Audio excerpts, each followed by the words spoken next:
Vítame vás vo videomanuáli produktu Multisites.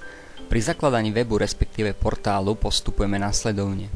V ponuke Settings, General, klikneme na Portals, kde sa nám zobrazí ponuka, kde v pravej hornej časti máme Create New Record.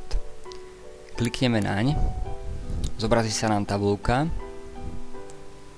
kde máme v prvom políčku URL, je to adresa lokácie na internete, čiže názov nášho portálu. Tam napíšeme názov portálu, ako sa bude volať. Ďalej nasleduje Type. Máme tu 3 možnosti: CMS, Produkt katalóg a e-commerce. CMS je systém, ktorý slúži na tvorbu a správu prezentácie na internete. Produkt katalóg je zbierka respektíve databáza produktov, ktorá ale nepredáva, a e-commerce ide o elektronický obchod. Ja si vyberiem napríklad CMS. Nasleduje Google Analytics Code. Ide o nástroj systému Windows, ktorý tvorí detailné štatistiky. A máme tu ešte Default Content Language. Sú to jazyky nášho portálu, respektíve webu, ktoré si môžeme vybrať z tejto ponuky. Ja si vyberiem trebárs slovenský jazyk. Následovne si to uložíme cez možnosť Save. V ponuke si nájdeme náš novo vytvorený portál a klikneme na možnosť Edit. Tu už máme niektoré políčka vyplnené, ktoré sme vyplňali predtým, ale treba doplniť určité veci ako napríklad template. To je šablóna, ktorá definuje vizuálny vzhľad nášho portálu respektíve webu.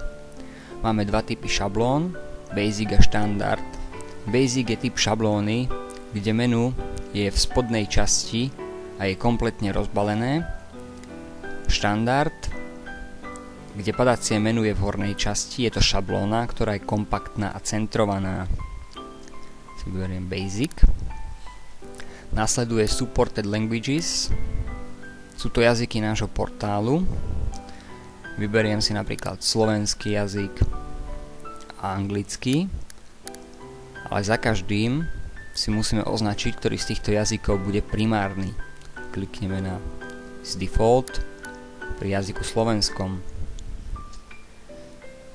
Ešte tu máme Supported Currencies.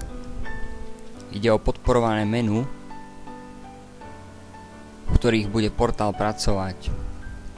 Opäť si klikneme na euro, príklad a českú korunu,